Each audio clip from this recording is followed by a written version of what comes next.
Welcome to the Rusted Garden Homestead. Let me show you 2 ways to grow potatoes without mounding, without earth. I'm going to show you a way to use straw, that'll be at the end of the video, and I'm going to show you how to build a frame out of wood, 12 inches tall, use leaves to grow potatoes. And these 2 methods are inspired by the Ruth Stout method of growing potatoes. This is going to be the potato bed, but it's the same way you would build a raised bed. A lot of videos on that if you want to look them up. Also on how to fill them. This is going to sort of be my Ruth Stout method of growing potatoes, where the potatoes are just going to go in the earth, and then on top, filling the top 12 inches, it's going to be leaves and straw. And it's just a great way actually to grow potatoes. What I wanted to show you was some quick basics. Anytime that you're putting these raised beds together, you want to pre-drill the holes. Last thing you want to do is have the wood split along there. So pre-drill the holes. Then the next step is to put the screws in. A lot easier just to put them in partially like that. Then you lift up the side pieces, and you want to put the first screw in up top. This way you have wiggle room and you can adjust this board. Put in the bottom screw, and then you would put in these 2 screws. And then finally it'll look obviously something like this. But you have all 4 screws in, you have the raised bed built, ready to go, and this will get dropped in part of the garden, of course. Not sure where it's going to go yet, but I'll show you how I set this up for growing potatoes. So to prepare this area, we've already softened up the soil, and it's a lot of clay soil here in New Jersey. It looks, something like this. We're going to add in the peat moss. You could use coco coir if you want. If you have a lot of compost, put some compost down. Potatoes don't like alkaline soil, so I like using the peat moss. So I'm going to spread that down over the through this space. For the organic granular, this is just plant tone. Any organic dry granular fertilizer works. And I'm just going to go through the whole bed and put it down really heavily handed like this through the whole bed. Potatoes are heavy feeders, and when I mix in the peat moss, soften this up, that will be incorporated in there. Potatoes will go down, and then I will water them in with a water soluble. Fish emulsion is great. AgroThrive is great. You don't need anything high nitrogen like the chemical types. I recommend AgroThrive for your organic water soluble. That will prep the bed, and then we'll get to putting in the potatoes. I just wanted to show you how much of the dry organic fertilizer I put in there. I mean, really heavily handed. It's going to be mixed in a good, 6 inches into the soil. The potato roots will get in there. You don't need to be shy. They are heavy feeders, so I do, like I was saying, like to put a little more extra in there. But this is going to set this up perfectly. And because we're just putting the potatoes on the surface and kind of just, pushing them in maybe an inch or so, the potatoes that grow, when you pull back the straw, they're nice and clean. I mean, it looks almost like you just put potatoes in there and you're taking them out. But this really, really does work. What I like about this method is the potatoes are just going to be sitting really on top of the soil. This area had a lot of trees. The roots are crazy. You can see them in there. I can't even really turn this 4 inches deep, 10 centimeters deep, because there's too many roots. Adding in the peat moss, being able to mix it through with some of the clay soil is enough. The potato is just going to sit on the surface. So this is great. If you have an area of your beds that can't be worked, you don't really need to dig and turn it.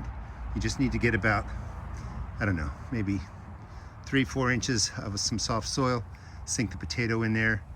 That's 7.5, 10 centimeters, and you're good to go. A little bit about the potatoes real quick. There's a little bit of controversy whether or not they're truly indeterminate potatoes or determinate varieties. So let's just be clear. What we're growing today are early potatoes. They mature in about 70 to 90 days. They only produce one level of potatoes right around where the stem meets the roots. That's perfect for what we're doing here because the potato goes on the ground, roots go into the ground, stems come upward through the straw, and then the potatoes just form on the ground. That's all we're looking for. And they're going to be ready. Today is, I think, March 22nd. These will be ready, somewhere around middle of June or something like that. Now, you can plant potatoes in different ways. In some cases, you see people cut a potato in half. If you do that, you want to keep these inside, let them scab over for 5 or 7 days, just so this side doesn't get attacked by insects or mold or something when you put it in the ground. All you need is a potato to have 2 or 3 eyes, and you can see them right here, and they're going to grow and do perfectly well.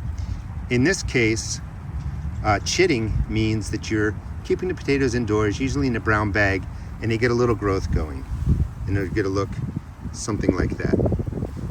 When I have a small potato like this, I like just to plant the whole potato. Now, I get my potatoes at a local hardware store. They come in bags. You can get them at Tractor Supply. You can order them online.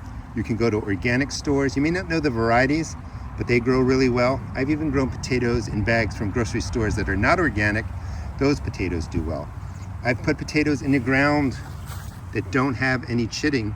They do, you know, I don't see any on here. This potato will do perfectly fine too. If you put them in looking like this, you do get a little bit of a jump on the season. Potatoes can take cold weather. When you sink these into the earth, 4 to 6 inches, 10 to 15 centimeters, they're protected. The green growth is sensitive to frost, so you're kind of planting to let these get established, and then when the greenery really starts going, the chance of frost in your area is gone. It's not that big a deal if some of the greenery gets damaged by frost. Potatoes are really hardy. The number one issue with potatoes isn't really whether or not you put them in the ground, you do the Ruth Stout method, or variants of that. I just did a video on using a tube to grow the indeterminate potatoes if you want to check that out. That video was done last week. The main issue is people do not water them enough. So if you ever see the green starting to flop over, you're causing problems with your tomato. They're dehydrating, they don't have enough water. Water them more than you think. The extra water is going to help you develop large potatoes. If you don't do that, especially in containers, you're going to get a lot of smaller potatoes. The earth was set up nicely with the fertilizer. I do recommend watering these at least once a month with the water soluble once you put them in the ground. Once the green is up, maybe 2 times a month with the water soluble. Give them a lot of food, especially if they're in containers. This bed will do pretty good because the roots will go into the earth. But you want to feed them regularly, and you really want to keep them watered if you want to get large potatoes into the ground. So these are going to just be pressed into the surface. Nothing fancy. This is a mix of the Purple Majesty, Kennebecs, and maybe some white Yukon potatoes mixed in here. Use whatever ones you want. This method's really effective, and potatoes are really, really easy to grow. The potatoes are spaced out 9 to 12 inches, something like that. Not overly worried about it.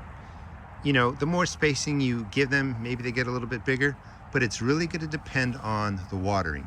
The whole key for larger potatoes is watering more than you probably think and keeping them fed. So 9 to 12 inches, that's like 18 centimeters to, 30 centimeters general spacing. And I just set them on the ground, and you can technically leave them like that. I like to just push them in just a little bit, put some soil around them. And that's all I'm gonna do. And then I'm gonna water them in really well. And then I'm gonna put some straw on top, some hay, leaves, whatever you have, any kind of loose material. Like I'm just gonna be using a lot of the leaves around the yard to get them started. And you wanna cover them over. So at least come up halfway, cover them up. As you get more material, take it to the top, even mound it a little bit, but all the green growth will go right through that straw, and you're gonna be perfectly happy with your Ruth Stout method of growing potatoes. If you're gonna grow with this method, I really recommend the material that you're putting in here be sort of loose and fluffy. Like old straw or decaying straw is fine. These leaves aren't bad, but they're pretty saturated, they're pretty fine. You just don't want everything to get really matted down where there's not a lot of airflow, because it can cause issues. It may not, but leaves like this are really the best. So I would just kind of spread this out across the top, and then, see if I can do this. It's gonna be a little struggle with one hand, so we'll just do it this way. And then I would mix both the leaf types together, and that's nice and loose. So I'm gonna do a layer just like this across here. Tomorrow I'm gonna see if I can find some straw. If not, I'm gonna really focus on these larger leaves, and it's gonna go things are going to grow perfectly well here. Nothing wrong with that. The bigger the leaves, the looser the material, the better. Here's the compost bin that we built last year. And again, check out the video description. I show you how I built this entire garden last year and really started with nothing. I always recommend build a compost bin first before you even build your garden if you have space. The leaves in here, were put in last year and they're beautiful. They're really breaking down nicely. I don't want to scare people away from using material like this for this type of potato bed. You just don't want the material to be so soggy and wet that it packs down and there's not a lot of airflow through there. So a combination of this and then the leaves that all just blew into here are perfect. They're dry, but they're gonna hold moisture once they're soaked down. But you just want a nice mix of material that suffocate the weeds, but let air in, keep the sunlight out, and the potatoes are gonna do fine. They're gonna grow into the earth. The green's gonna come through all this material. The weeds are gonna be suppressed because you got 12 inches of mulch on top of them, so to speak. And it's a great way to grow potatoes. Let me cut in real quick before we end. I want to show you how I made this alternative method just using hay and fencing. So here's a cheaper alternative to building the raised bed out of wood. We're just going to use basic fencing, and that's cut to about 2 feet. You can go a little bit smaller, 18 inches, even 12 inches. Make sure you just make it a size that your arms can reach in and you can get to it. You can make the bed 3 feet, 4 feet wide. Again, you want to be able to reach in there. I'm just using the fence that's already there for one side. I just don't want the straw blowing everywhere. I'm back home in New Jersey, so this is going to be put right here into this garden, and I do have real quick access to straw, so I'm going to cover this with straw. Adirondack blues, same variety. The ones in this bag just grew crazily for whatever reason. I didn't catch that. And I have some red thumb, fingerling type potatoes, and these are innovators. So they're going to get spaced in the bed, like I've shown you through the video, 8 to 12 inches. Just press it into the soil. Soil's been prepped. Then we're going to put the hay down. The potatoes are in the ground. I'll show you those in a second. If you get a lot of potatoes that look like this, I'm going to bury these into the ground, 4 inches or so, into some containers. I'd rather just anything that's going on the surface, I want to look something like that at the most. But hopefully they all look a little bit like that, with a little bit of the eyes starting to sprout out. Here's what it looks like. Again, 8 to 12 inches, 20 to 30 centimeters. And then I'm going to cover that today with a good, probably 8 inches of straw, and then we'll add to it, and it's just going to be a nice mound right here, and we'll see how things look come the middle of June. And that looks pretty good. That's a good 15 inches, 45 centimeters. Now it hasn't been watered in yet. You really want to soak this through. Do it every other day, I think for like 10 days. You just want everything to be nice and saturated. Make sure water's getting to the potatoes. Again, the number one thing that people do that reduce the amount and the size of their harvest is they underwater. So when you have a lot of straw down or hay down, combination of leaves, all this kind of stuff, it's real easy for the water not to penetrate down to the potatoes. So if your ground was dry, water the potatoes first. If not, you can water, the straw. But you really want to soak it. It's going to take you probably a good 10 minutes for the first watering to really get everything damp, make sure the water's going through. And I'm going to do that every other day or so for about 10 days, just to make sure everything gets off to a great start. Over time, this may drop down, which it probably will. It's real loose and fluffy right now. I'll just add more material in there, either some more straw, some leaves, pine needles, whatever. But this looks like, it's the height that I want it to be at. I'll just keep an eye on it, keep it watered, and things will be good to go. The Ruth Stout inspired potato bed is completed. Leaves at least 6 inches, fill the bed over the potatoes. That's about 15 centimeters. At least cover them about this much. You can, if you have the materials, bring it all the way to the top. The potatoes will grow right through this. The leaves will keep them warm. If a frost comes by, you don't really need to worry about that. I'll water this in really well. Keep the potatoes moist. You're gonna have a great harvest of potatoes. Let me just show you too. Again, I wanna stress, you don't wanna put in material that really compacts down. You want some airflow. This is nice and loose. A mix of the compost and the leaves that were over in that corner that I showed you. And this is great. I don't even need to go and get the straw. That's what I prefer to use. I'm gonna go look for that tomorrow just to top it off. But as long as you have a material that's like this, you can cover the potatoes this way. You're gonna have beautiful potatoes sometime mid-June. Thanks so much for watching.